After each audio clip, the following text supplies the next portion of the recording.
విశ్వవ్యాప్త filming ధ్యాన కేంద్రం మరియు ధ్యాన బృందావనం జరుపుకుంటున్నటువంటి గురు పౌర్ణమి వేడుకలకు వచ్చినటువంటి ప్రతి ఒక్కరికి ఆత్మపూర్వక స్వాగతం.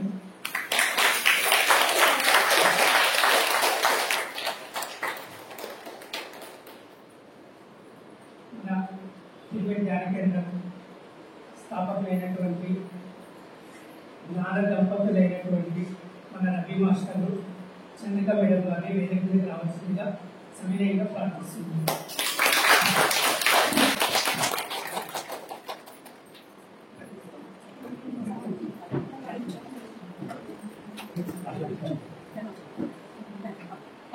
వేడుకల్ని వేడుకల్ని జ్యోతి ప్రజలతో ప్రారంభించవలసిందిగా రవి మాస్టర్ మరియు చంద్రిక మేడం గారిని ప్రార్థిస్తున్నాను. జ్ఞాన కేంద్రంలో వ్యవస్థాపకులు జ్ఞాన ప్రదాత మనందరికీ ధ్యానం గురించి సవివరంగా బోధించిన మహాయోగి బ్రహ్మశ్రీ సుభాష్ పత్రిజీ వారికి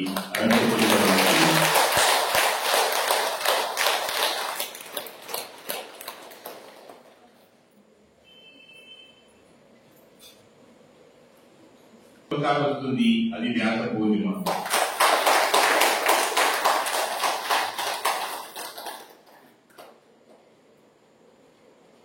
బోధక గురువు, వైదిక గురువు, దేశిక గురువు, కామిక గురువు, కారణ గురువు, విహిత గురువు, జగద్గురువు, సద్గురువు, పరమ గురువు, పరమేశ గురువు, తాంత్రిక గురువు, యోగ గురువు, నిషిద్ధ గురువు, 16 రకాల గురువుల గురించి మనకు వివరించడం జరిగింది. ఎవరు ఏమి అని తెలుసుకుందాం. తర్వాత దీన్ని ఒక కాన్సెప్ట్ గా తెలుసుకుందాం. ఓకే, మరొకసారి ఆ మహాముని వేదవేత్తల వారికి స్మరించుకుంటూ కాసేపు ధ్యానం చేద్దాం.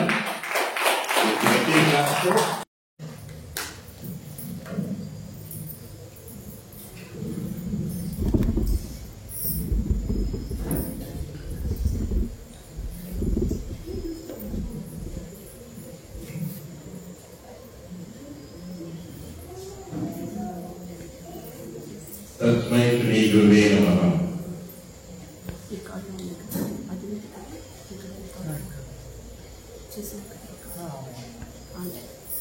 విశ్వంలో ఉన్న సమస్త సద్గురువులకు అనంత కోటి ప్రణామములు.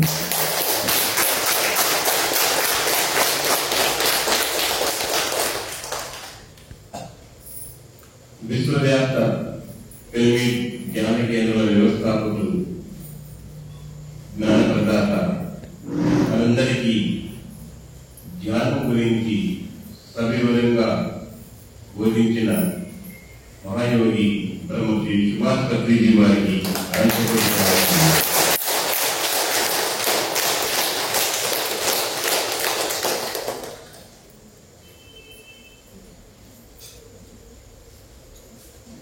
సమస్త ధ్యానులకు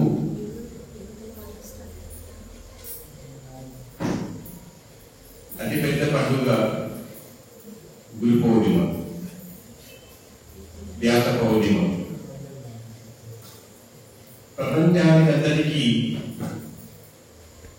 వివిధ దేశాలలో ఉన్న అందరికీ కూడా వారి వారి దేశ ఆచార ప్రకారం వారి పండుగలు. అసలైన ధ్యానం చేసే వారికి ఉన్న పండుగ సంవత్సరానికి ఒకసారి వస్తుంది. అది వ్యాస పౌర్ణిమ.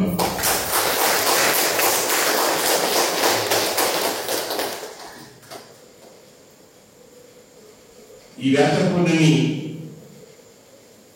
ప్రతి ఒక్కళ్ళు ధ్యానం చేస్తున్న ప్రతి ఒక్కరు తమ సమీప ధ్యాన కేంద్రములకు వెళ్ళవలసి ఉంటుంది. ఈ ఒక్కసారి మిస్ చేసుకుంటే మరి సంవత్సరం వరకు ఉండదు. జ్ఞాన పౌర్ణిమ కనుక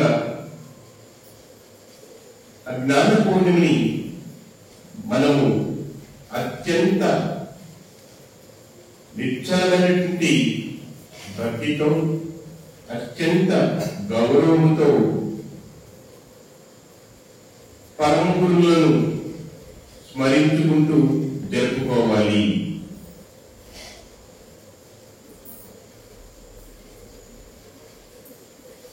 వ్యాస పూర్ణిమను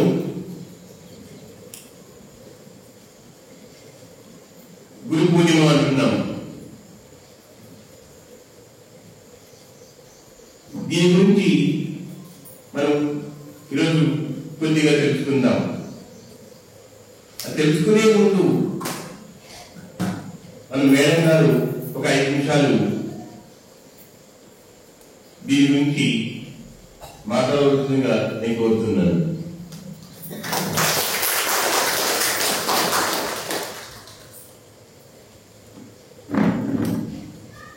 సర్వగురువైనటువంటి వేదవ్యాసుల వారికి నా ఆత్మపూర్వక నమస్కారములు. అదేవిధంగా మనకు ఈ ధ్యాన బోధను పరిచయం చేసిన బ్రహ్మర్షి పత్రిజీ వారికి, మరి స్వర్ణమాల మేడం గారికి అనంతకోటి నమస్కారములు.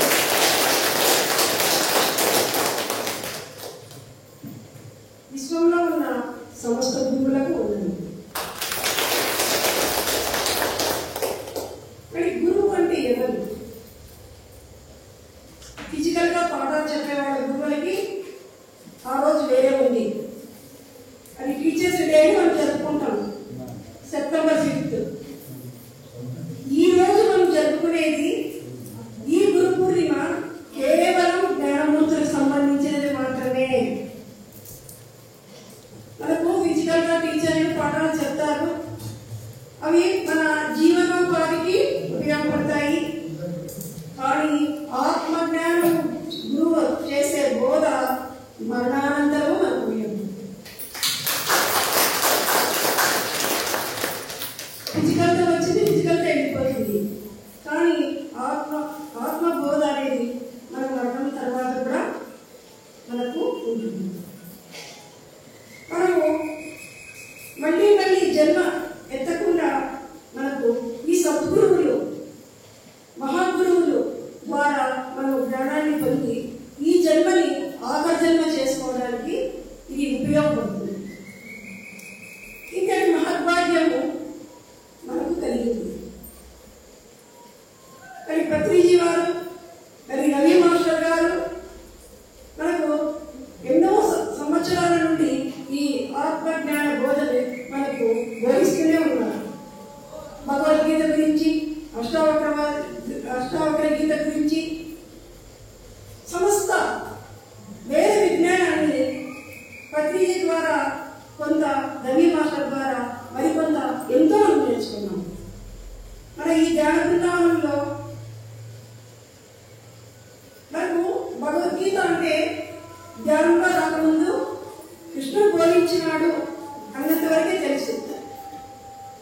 అది చదవడము అది కూడా మనకు తెలియదు. ధ్యానంలోకి వచ్చిన తర్వాత మనము భగవద్గీతని ఎలా చదవాలి, దాన్ని ఎలా అర్థం చేసుకోవాలి అని పత్రిజీ ద్వారా, రవి మాస్టర్ ద్వారా చాలా వివరంగా తెలుసుకున్నాము.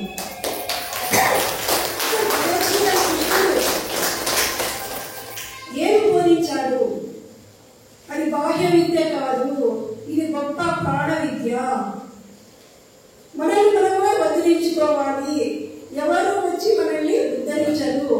అయితే మార్గదర్శి ఉంటారు, మనకు మార్గం చూపుతారు.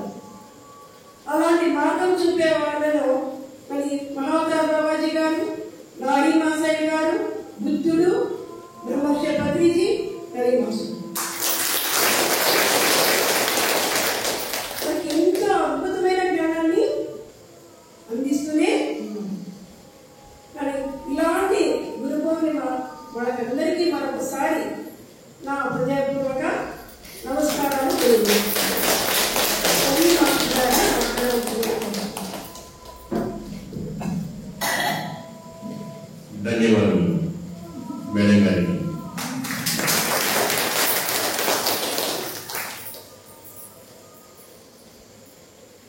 పరమ గురువులకు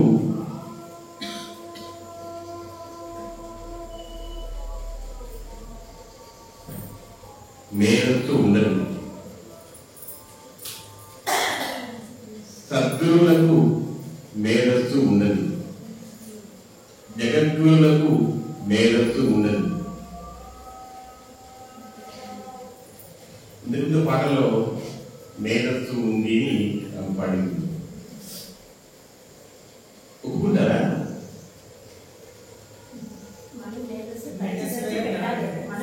మేధస్సు ఉండదు, మేధ ఉంటుంది. గుర్తుపెట్టుకోండి, మేధస్సు అంటే కొవ్వు. చాలా మందికి వాటికి అర్థం తెలియకుండా ఆ పదాలను చేర్చారు కనుక తర్వాత ఒకసారి పాడేటప్పుడు ఎవరన్నా మేధ అని పాడుతుంది. మేధస్సు అనగా కొవ్వు, వాడికి కొవ్వు పట్టింది అంటారే, అలాగా పరమగురువులకు కొవ్వు ఉండదు, మేధ జ్ఞానం. చూడండి ఎంత తేడా ఉందో. ఒక అక్షరములో ఎంత పూర్తి భిన్నమైనటువంటి అర్థం వస్తుంది. మేధ అంటే సంపూర్ణమైన విజ్ఞానం కలిగిన వాడు. మేధస్సు అంటే అతని దేహం నిండా పోగుంది అర్థం. కనుక పరమ గురువులకు మేధస్సు ఉండదు, మేధ ఉంటుంది. ఓకే, సో ఈ మేధ ఉన్న గురువులలో అగ్రగణ్యులు వేదవ్యాసుల వారు.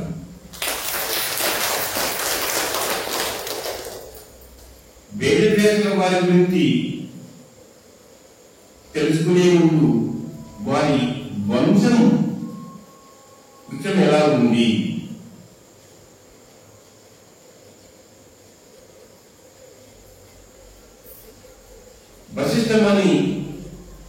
వశిష్ఠ మహాముని ముని మనవడు,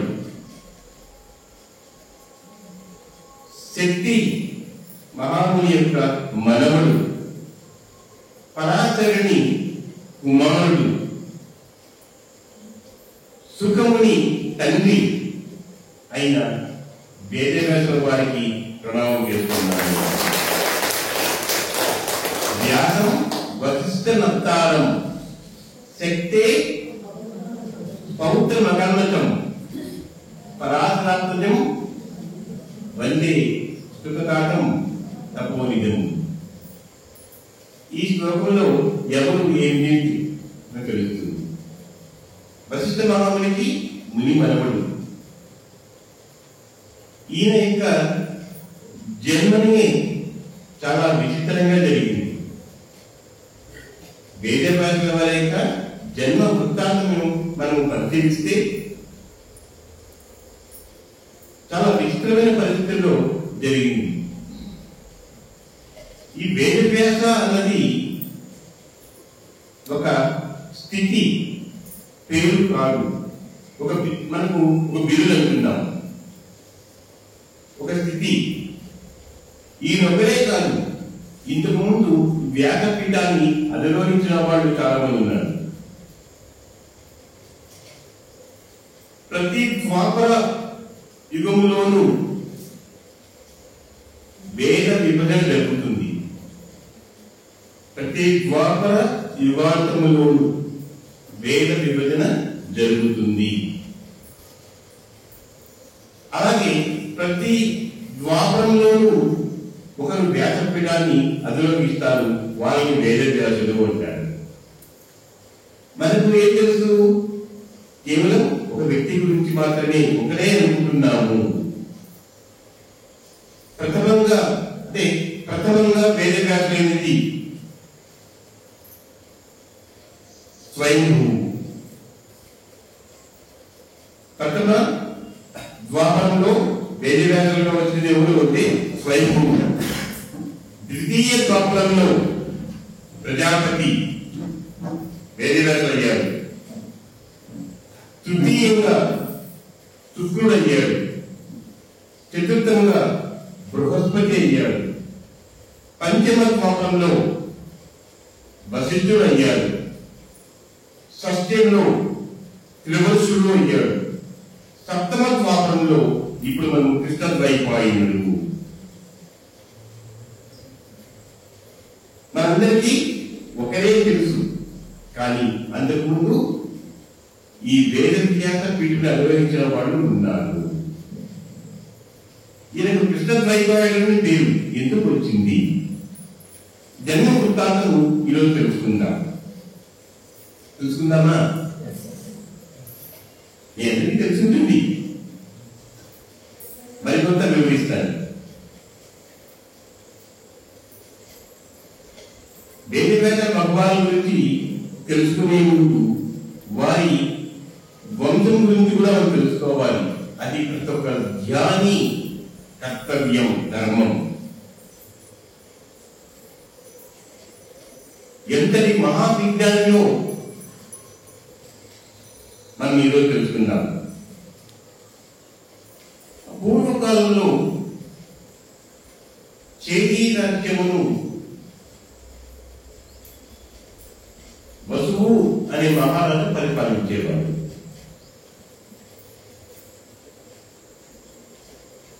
ఆయన ఒకరోజు అరణ్యంలో వేటకు వెళ్తారు. అక్కడ మునులు సుదీర్ఘమైన తపస్సు లేదా యోగంలో ఉండడం చూసి తను కూడా యోగా అభ్యాసం చెయ్యాలని చెప్పేసి తను తపస్సు కూర్చునేస్తాడు. వేట మర్చిపోతాడు, వేటాడడం మర్చిపోతాడు. అక్కడ ఆ మునుల ఆశ్రమంలో ఆ ప్రశాంతమైన వాతావరణము, అక్కడ ఆ శక్తిని, అంతమంది యొక్క తపోశక్తి, జ్ఞాన శక్తిని, యోగ శక్తిని తాను ఎంతో ఆస్వాదించి నా రాజ్యంలో ఏముంది, మునులంతా ఇక్కడే ఉంది కదా అని తను ఎవరికి సమాచారం పంపడు. అక్కడే తాను కూడా ధ్యానంలో కూర్చునేస్తాడు. సుదీర్ఘకాలం ధ్యానం చేస్తాడు.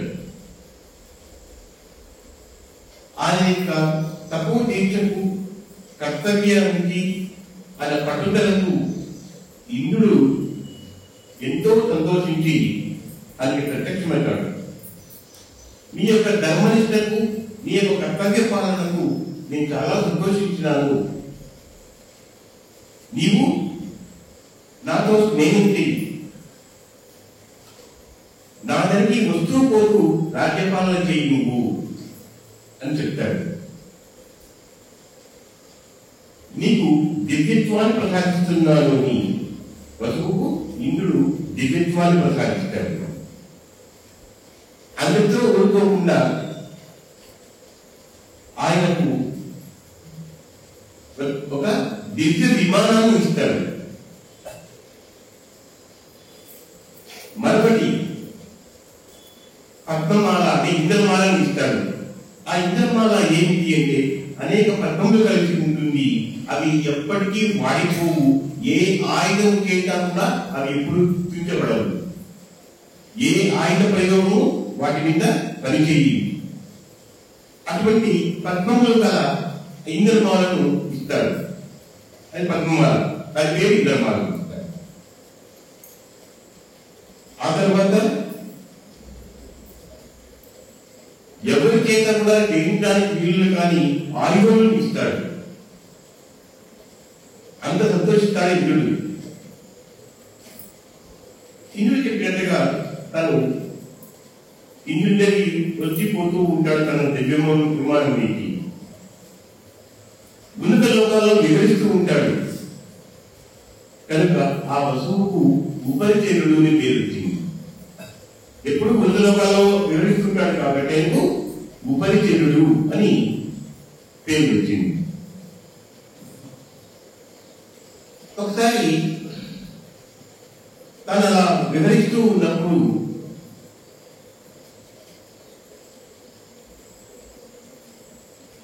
తను ఒక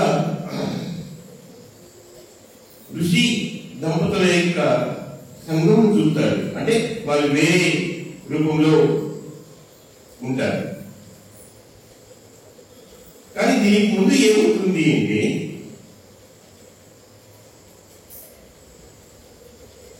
ఆ వసువు పరిపాలన ప్రతిపాదించే నగరానికి పక్కన చుట్టిమతి అనే ఒక నది ప్రవహిస్తూ ఉంటుంది. నది కాదు, వాస్తవంగా ఒక అద్భుత శక్తి కల ఒక గంధర్వ కాంత లేదా ఒక అప్సరస. ఆమెకు కామరూప విద్య వచ్చి ఉంటుంది అనమాట. అప్పుడు అక్కడ నదిగా ప్రవహిస్తూ ఉంటుంది. కావాలనుకున్నప్పుడు మరి స్త్రీ రూపం కలుగుతుంది. అతనికి ఆమె మీద ఎప్పటి నుంచో ఒక వ్యక్తికి మోహం కలుగుతుంది, కోరిక ఉంటుంది. అతని పేరు కోలహలుడు. ఆ కోలహలుడికి కూడా అనేక విద్యలు వచ్చు, కామరూప విద్య వచ్చు. సో తను ఈ శుద్ధిమతిని వివాహం చేసుకోవాలి, కాకుండా సమర్థమలా నేను జరపాలి అనే దీర్ఘమైనటువంటి అభిలాషతో ఉంటాడు. మరి ఎలాగా తాను ఒక పర్వత రూపంగా దాల్చి ఆ నది ఒడ్డునే ఉంటాడు. తర్వాత నది మధ్యలోకి వస్తాడు. దీన్ని వసువు దివ్యమానంలో వెళ్తున్నప్పుడు చూసి నదికి అడ్డంగా ఉంది పర్వతం అని చెప్పేసి కాలితో దూరం జరుగుతాడు. కానీ ఆ పర్వతం కాదు, ఉన్నది కోలహలుడు ఒక పురుషుడు, దివ్యశక్తి గల పురుషుడు. అయితే ఈ వసువు ఆ పర్వతమును అంటే పర్వత రూపంలో ఉన్న కోలహలుని కాలితో దూరం జరిపే లోపల తాను శుద్ధిమతితో సంపర్కం చేస్తాడు. సంపర్కం అయిపోయి ఉంటుంది. శుద్ధిమతి కోలహలుల సంపర్కం వలన ఒక బాలుడు ఒక బాలిక జన్మిస్తాడు. ఆ బాలుడి పేరు వసుపదుడు, అమ్మాయి పేరు గిరిక. అమ్మాయి పేరు గిరిక. ఇద్దరు ఒక బాలిక ఒక బాలుడు జన్మిస్తారు. అమ్మాయి పేరు గిరిక అయితే అబ్బాయి పేరు వసుపదుడు. వీరిద్దరి తల్లి శుద్ధిమతి ఏం చేస్తుంది, వారిద్దరిని ఆ దేశ రాజుకు, ఎవరు రాజు వసువుకు బహుమానంగా ఇచ్చేస్తుంది. వసువు ఏం చేస్తాడు, గిరికను వివాహం చేసుకుంటాడు. అందరికీ అనుమానం వస్తుంది, అంత చిన్న పిల్లల్ని ఎలా వివాహం చేసుకున్నారు. కాకపోతే ఇద్దరు దివ్య పురుషుల యొక్క సంపర్కం వలన పుట్టిన వారు కాబట్టి వారు పుట్టిన వెంటనే పెద్దవారిగా అయిపోతారు. బాల్యం వారికి ఉండదు. ఎవరికి, గిరికకు వసుపదునికి బాల్యం లేదు, యుక్త వయసు వస్తారు. అందుకు శుద్ధిమతి ఏం చేస్తుంది, వసువుకి ఇస్తుంది. వసువు ఆ గిరికని వివాహం చేసుకుంటాడు. వసుపదుని ఆ దేశానికి సైన్యాధిపతిగా నియమిస్తాడు. ఆ తర్వాత రోజు అడవిలో తను ఒక్కడే వివాహం వెళ్తున్నప్పుడు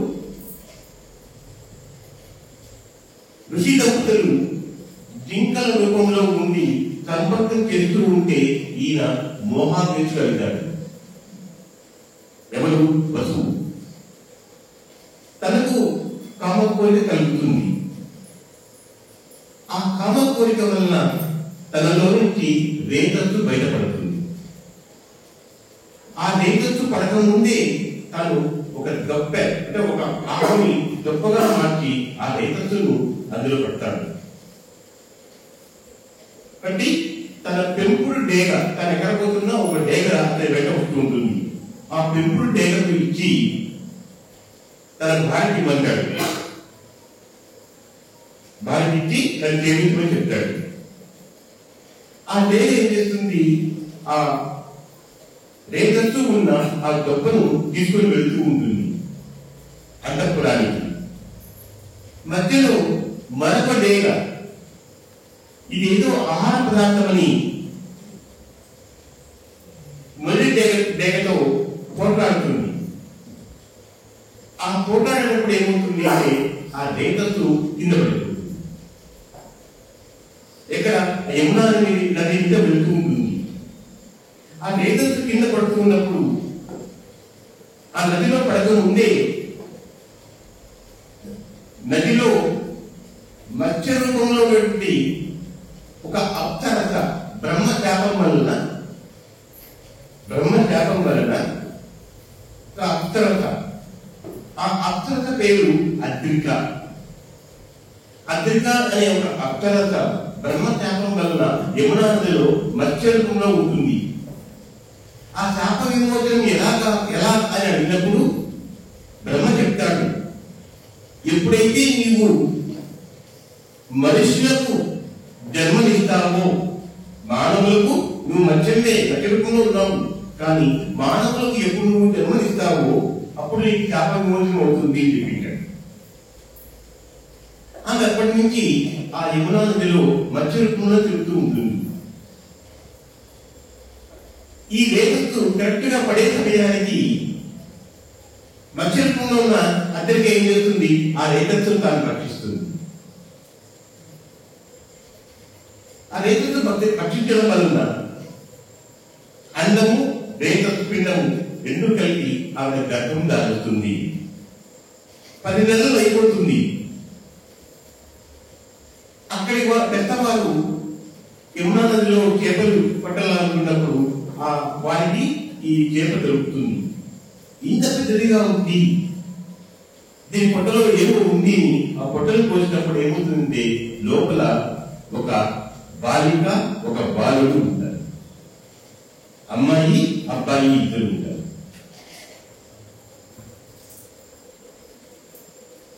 పొట్టను చెలుస్తారు. ఎప్పుడు పొట్టను చెలుస్తారో ఆ అద్రికకు బ్రహ్మ ఇచ్చిన ఆ శాపం ఏమవుతుంది, శాప విమోచనం అయిపోతుంది. శాపం ఏముంది, నువ్వు మత్స్య రూపంలో ఉంటావు. శాప విమోచనం ఏమిటి, ఏ రోజైతే నువ్వు మనుషులకు జన్మనిస్తావో అప్పుడు ఈ శాప విమోచనం అవుతుంది. సో 2 పిల్లలకు జన్మనిచ్చింది.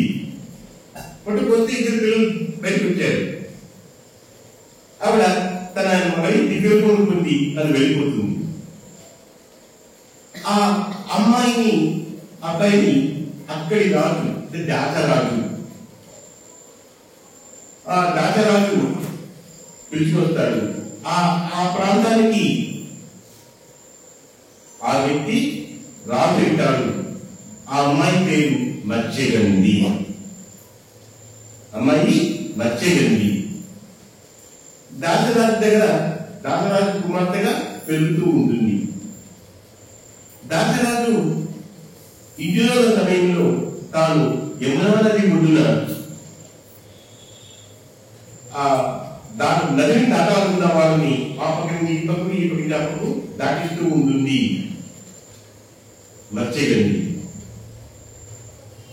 అదే సమయంలో ఒకసారి పరాశర మహర్షి యమునా నది దాటాలని వస్తాడు. వచ్చినప్పుడు మత్స్యగంధిని చూసి మోహిస్తాడు. ఈమెతో రతిగిరి గర్భాలి అనుకుంటాడు. తనకి ఎందుకు ఈ బుద్ధి కలిగింది, ఎంతో మంది వారిని చూసినా నాకు కలగని ఈ మోహము, ఈ కోరిక ఈమెని అంటే ఒక పడవ నడిపే ఆవిడని చూస్తే నాకు ఎందుకు కలిగింది, భవిష్యత్తులో మహా అద్భుతం జరగవలసిన ఇదిలో మహాకార్యం ఉంది కాబట్టి నాకు ఈ కోరిక కలిగింది అని ఆవిడే అడుగుతాడు. నాకు రతిగిరి జరుపు నువ్వు. ఆవిడ బిడ్డపోతుంది. మహర్షి వచ్చి పెళ్లి కాని అమ్మాయిని నాతో రతిగిరి జరుపు అన్నప్పుడు ఆమె ఏం చెప్తుంది, నేను తండ్రి చాటు బిడ్డను, నాకు అన్నింటినీ చెబుతుంది. పైగా నాకు జన్మత ఇలాంటి వాసన వస్తుంది చూడండి, ఎందుకు ఈమెకు చేపల వాసన వస్తుంది అని చెప్పేసి తన దివ్య దృష్టిని చూస్తాడు. చూస్తే అప్పుడు అర్థమవుతాయి ఏంటి, వసువు లేకచ్చు ఆ మత్స్యంలో ఉన్న అద్రిక వలన ఈమె జన్మించింది కాబట్టి ఈమెకు చేపల వాసన వస్తుంది అని చెప్తాడు. చెప్పి నీకు ఈ చేపల వాసన తీసేస్తాను నీకు అని తన తపోశక్తి చేత ఆమెకు దేహం నుంచి, ఎందుకంటే మత్స్యంలోంచి పుట్టింది కాబట్టి ఆ మత్స్యం వాసన అవుతుంది. ఎప్పుడు పరాశర మహర్షి ఆవిడతో రతికే చెప్పాలనుకుంటాడో ఈ పాత్ర ఉంది కాబట్టి నాకు ఇంత వాసన వస్తుంది వద్దు చెప్తుంది. నీకు ఆ చేపల వాసన తీసివేస్తానని చెప్పి తన తపోశక్తితో తీసివేస్తాడు. 1 యోజనం వరకు నీ దేహం నుంచి సుగంధం వస్తుంది అని చెప్తాడు. ఆ రోజు నుంచి ఆవిడ యోజన గంధి అయింది. మత్స్యగంధి కాస్త ఏమైంది? యోజన గంధి. 1 యోజనము అనగా దాదాపుగా 3 కిలోమీటర్ల వరకు ఆవిడ ఉంది. ఎక్కడ ఉంది అంటే అక్కడ 3 కిలోమీటర్ల వరకు సుగంధమైన కలవడం వస్తూ ఉంటుంది. అప్పటికీ ఆవిడ ఒప్పుకోదు. నాకు అన్యత్రం పెడుతుంది, నాతో సంపర్కం వలన నీకు అన్యత్రం ఏమాత్రం చెడిపోదు అని అప్పుడు మరి వారిస్తాడు. అయినా ఒప్పుకోదు. ఒప్పుకోకేసింది, చుట్టూ చూస్తుంది. అంటే ఇంతమంది ఉన్నారు చూడు, పగలు పూట ఇది సంభవమేనా, నీకు ఇది అడ్డుగా ఉందా అని చెప్పేసి అప్పుడు యవనిక తెరలు సృష్టిస్తాడు. అంటే మంచు తెరలు సృష్టించి అక్కడ చీకటి కంపేర్గా చేస్తాడు. సో అడ్డంకులన్నీ తీరిపోతాయి. యోజన గంధి పరాశర మహర్షి యొక్క సంపర్కం వలన మనకు అద్భుతమైన విజ్ఞాన కలిగినటువంటి వేదవ్యాసుల వారు నిర్మిస్తారు.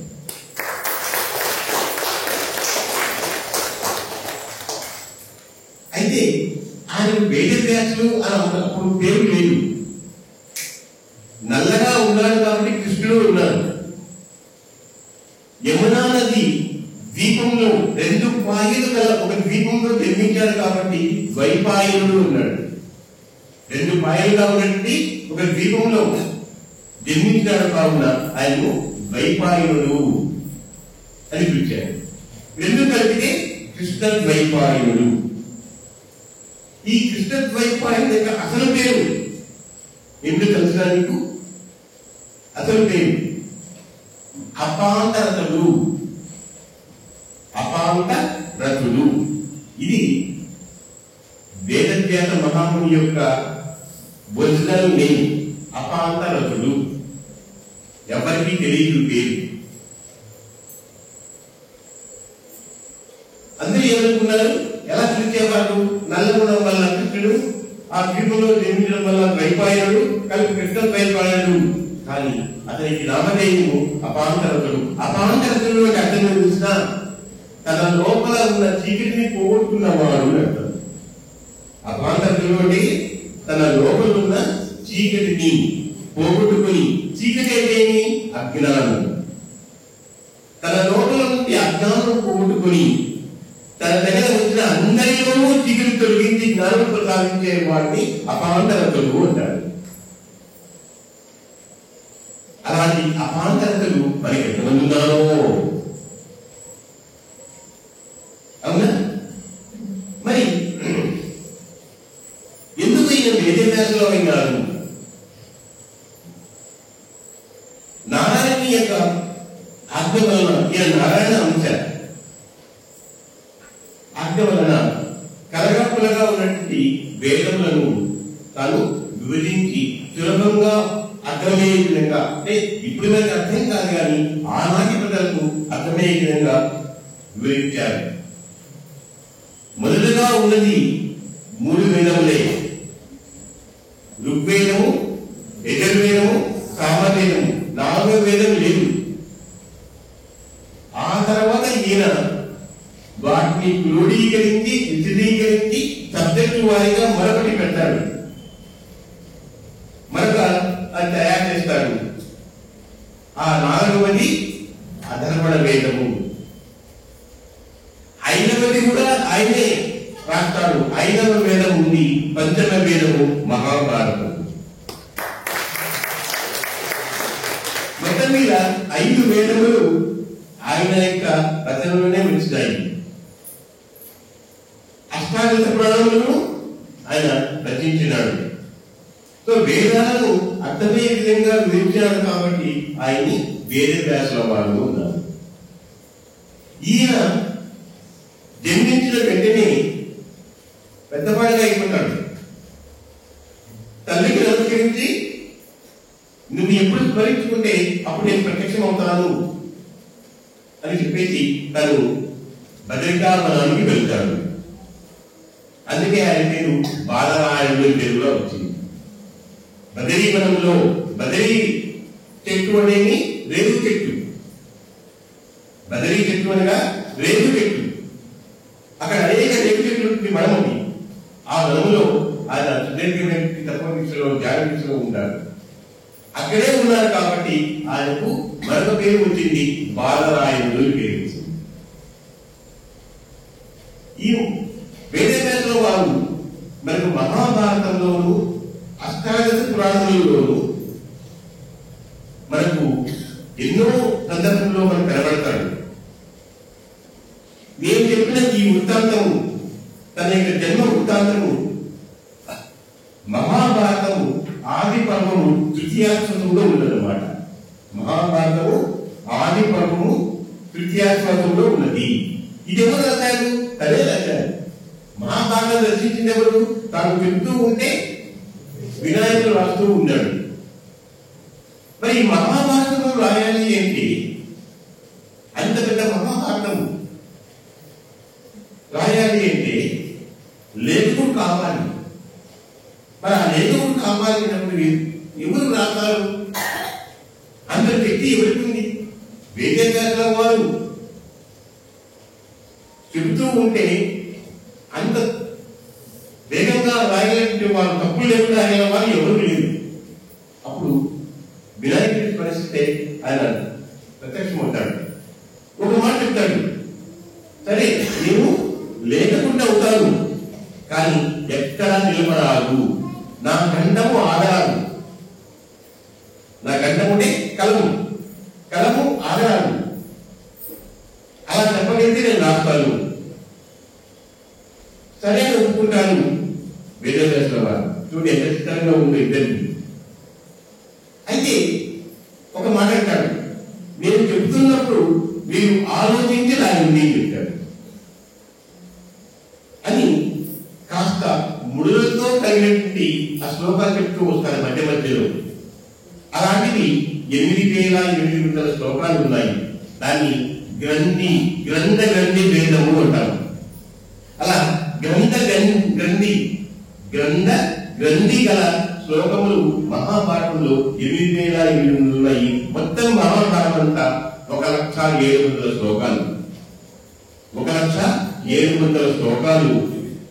అందులో 8,800 గ్రంథ గ్రంథి. ఈ గ్రంథ గ్రంథిని రాసేటప్పుడు వినాయకుడు కాస్త విరామం తీసుకుంటాడు. ఆ విరామం లోపల ఈనాడు చెప్పేస్తాడు. అంటే వినాయకుని యొక్క వేగమును కాకంత నిలుపుదల చేయడానికి వేదవ్యాసుల వారు ఈ టెక్నిక్ ఉపయోగిస్తారు. ఎప్పుడు గ్రంథ గ్రంథి యొక్క శ్లోకం వస్తానే వినాయకుడు చూస్తాడు, ఓహో నా యొక్క కలమునే కాకంత సేపు నిలుపుదల చేయడానికి వచ్చావా నువ్వు? ఓ వేదవ్యాస, నువ్వు మహానుభావుడు, నువ్వు మహానుభావుడివి అంటేనే నాకేముంది స్వామి, మీరు ప్రత్యక్షంగా ఎరుగుతున్నారు కాబట్టి నేను చెప్పగలుగుతున్నాను, అసువుగా చెప్తున్నాను. ఎంత అద్భుతంగా జరిగిందో ఆ మహాభారత యొక్క రచన.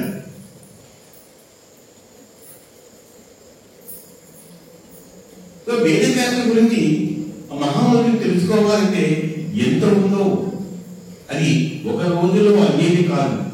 మహాభారతంలోని 18 పర్వంలోనూ ఆయన దర్శనం ఇస్తాడు. అలాగే అష్టాదశ పర్వంలోనూ ఆయనకి ప్రస్తావన ఉంది. ఏ సందర్భంలో ఆయన ఏం చేసినాడు అనేది మనం మళ్ళీ తెలుసుకుంటాం. అంతా ఈ ఒక రోజు తెలుసుకునేది కాదు. ఆ యొక్క పర్వంలో ఆయన ఏం చేశారు అనేది మనము తర్వాత తెలుసుకుందాం.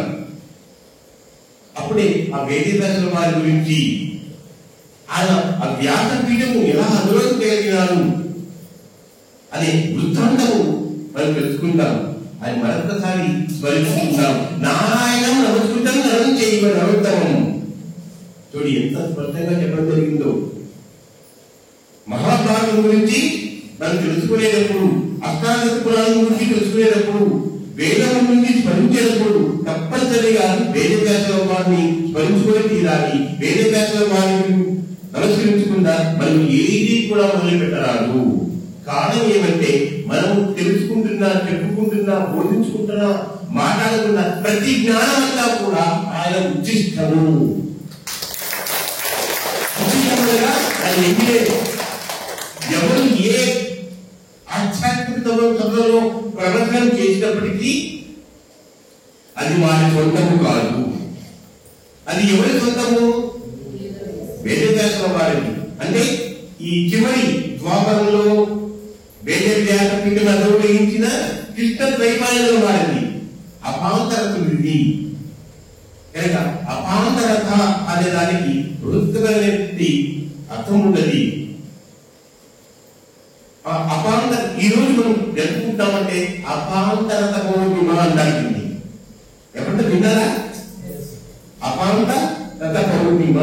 మనకందరికి వ్యాస పూర్ణిమ తెలుసు, గురు పౌర్ణిమ తెలుసు, కానీ అపాంతరత పౌర్ణిమ అనే విషయం మనకు తెలియదు. అపాంతరత అనే పేరే తిరిగి ఉండదు. కృష్ణద్వైపాయన యొక్క అసలు పేరు అదే.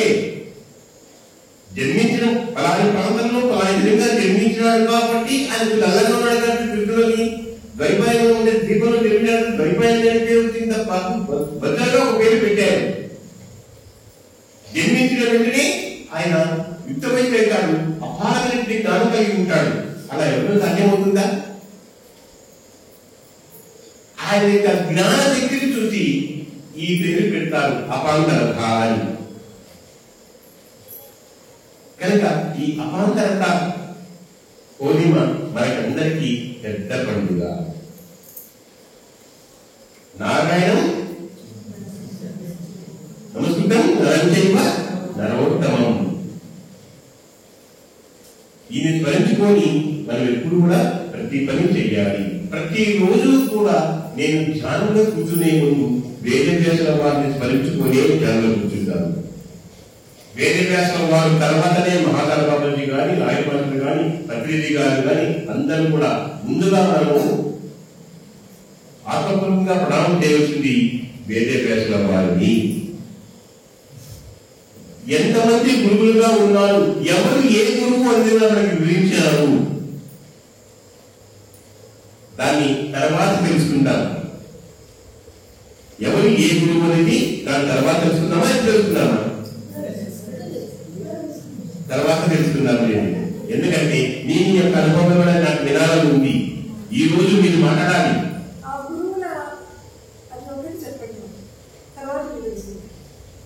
ఆ గురువులు ఎవరో చెప్తాను. షోడశ గురువులు ఉన్నారు. ఎంతమంది? 16 రకాల గురువులు ఉన్నారు. ఆ 16 రకాలు ఏవో ఎవరో చెప్తానంటే దాన్ని వివరించదు. ఆ వివరణ పడి తెలుసుకుందాం. బాహ్యక గురువు, సూచిక గురువు, వాచిక గురువు, బోధక గురువు, వైదిక గురువు, దేశిక గురువు, కామిక గురువు, కారణ గురువు, విహిత గురువు,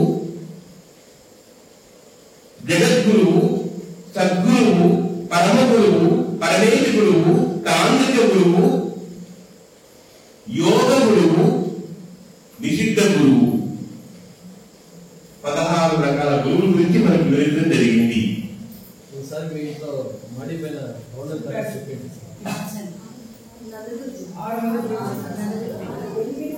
అప్పుడు 8 మంది చెప్పారు.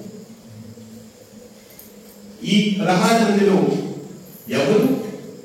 ఎవరు ఏమి అని తెలుసుకున్నారు. తర్వాత దీన్ని ఒక కాన్సెప్ట్ గా తెలుసుకున్నారు. ఓకే, మరొకసారి ఆ మహాముని వేదవ్యాసుల వారికి స్మరించుకుంటూ కాసేపు ధ్యానం చేద్దాం. ఒక 5 నిమిషాలు ధ్యానం చేద్దాం.